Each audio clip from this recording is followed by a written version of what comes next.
공개 질의서 5.18 정신의 헌법 전문에 수록하겠다는 것이 국민의힘 공식 입장입니다. 2021년 5월 18일 CBS 라디오 김현정의 뉴스소와의 인터뷰에서 5.18 민주화 정신의 헌법 명문화를 위한 원포인트 개헌에 찬성한다고 입장을 밝혔던 귀당 소속의 성일종 의원, 그 성일종 의원이 5.18 정신 헌법 전문 수록 추진본부 상임대표를 수락했고 5.18 정신 헌법 전문 수록 추진을 위해 9월부터 국회의원들을 상대로 공동 발의를 위한 서명운동을 시작한다는 언론 보도가 있었습니다. 이에 자유대한민국당과 대한민국 국민은 국민의힘에 공개 질의합니다. 5.18 정신을 헌법 전문에 수록하겠다는 것이 국민의힘 공식 입장입니까? 우리 헌법재판소는 헌법 전문을 법적 효력이 있는 것으로 규정하고 있습니다. 따라서 5.18 정신이 헌법 전문에 수록되면 5.18에 대한 정당성 의문이나 의혹 자체를 원천 차단하는 효과를 가져오게 됩니다. 역사적 사건들에 대한 후세의 평가를 법적으로 차단한 것이 민주주의 정신인지 의문입니다. 5.18 민주화운동 등에 관한 특별법 개정, 속칭 5.18 역사 왜곡 처벌법으로 국민의 입을 막은 것으로도 부족해 헌법 전문에 수록하겠다는 것입니까? 많은 국민은 알고 싶어합니다. 경건의 전남도청 첫 발포가 있기 전 광주는 이미 총기를 든 시위대가 증명한 상태였습니다. 영화 택시 운전사의 실제 인물인 독일 기자 힌처페터 관련 KBS 다큐에는 시위대가 화요일 저녁 경찰서를 점령하였고 작은 소총으로 무장하면서 양측의 총격전이 더 격해졌다는 자막이 나옵니다. 경건의 전남도청 첫 발포는 그 다음날이 21일 수요일에 있었습니다.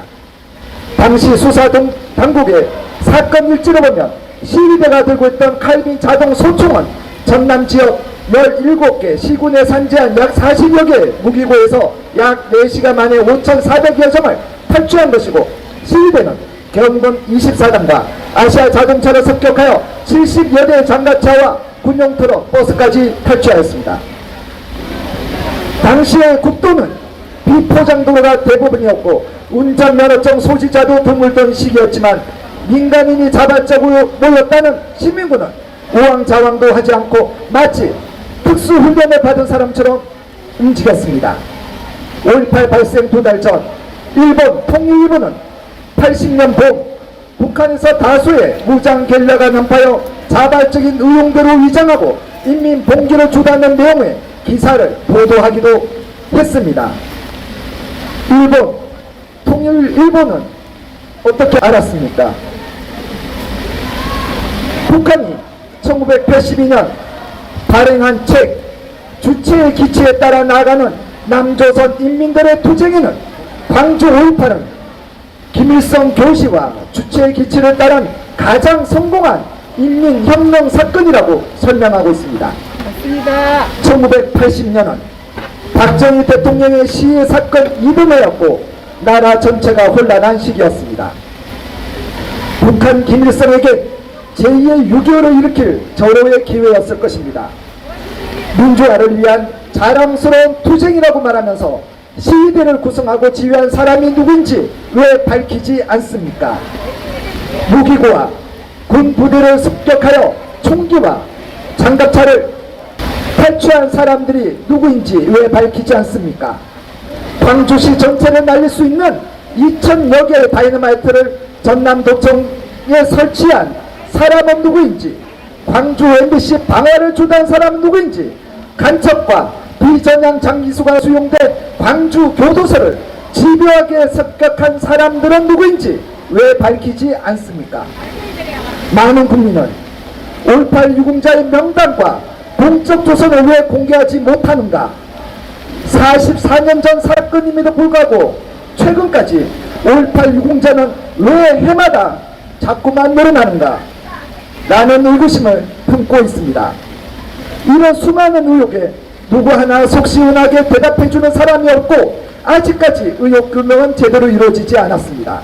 성일종 의원은 이런 광주 5.18을 헌법 전문에 수록하겠다고 합니다. 헌법에 포함시키려면 미래 세대에게 자랑스러운 일이어야만 합니다. 여러분의 자녀에게 무기고를 털고 장갑차를 설치하고 도청에 다이너마이트를 설치하라고 가르칠 수 있으시겠습니까? 정부가 마음에 안 들면 불법 폭력을 사용해서라도 국가 정복을 시도하라고 가르칠 수 있으시겠습니까? 아닙니다. 5.18 정신이 헌법에 포함되는 순간 불법 폭력이 정당화되고 합법화가 됩니다.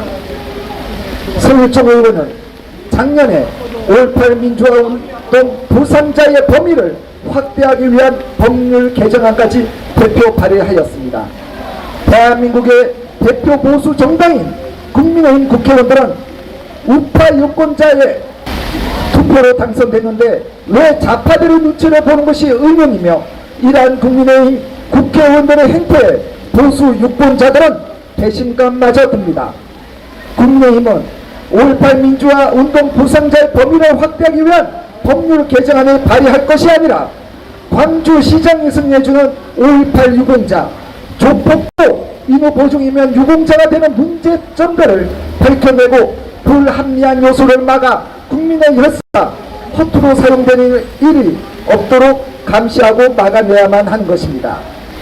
그 당의 정책위원장을 지낸 성일종 의원은 5.18 민주화 운동이 없었으면 우리는 자유의 공기를 마시지 못했을 것. 5.18 광주 민주화 운동은 위대한 정신, 저희 당은 이 위대한 민주 정신을 계승해서 대한민국이 민주주의 국가로 꽃을 활짝 피우게 하는 것을 다 개성하고 있다 등의 발언을 하였고, 5.18 광주 민주화 정신은 대한민국의 현대사에서 가장 위대한 정신이라며 5.18 민주화 운동의 헌법 전문 반영은 당연하다는 입장을 표명해 왔습니다. 5.18에 대한 성일종 의원이 표명한 이러한 입장은 국민의힘의 공식 입장에 부합하는 것입니까? 아니면 단지 성일종 의원 개인의 의견입니까? 성일종 의원 개인의 의견일 뿐이라면 국민의힘의 공식 입장은 무엇입니까? 그 당에 공개 질의합니다. 5.18 정신의 헌법 전문 수록 문제에 대한 국민의힘의 공식 입장은 무엇입니까? 2023년 9월 13일 자유대한민국당의 대한민국 국민일동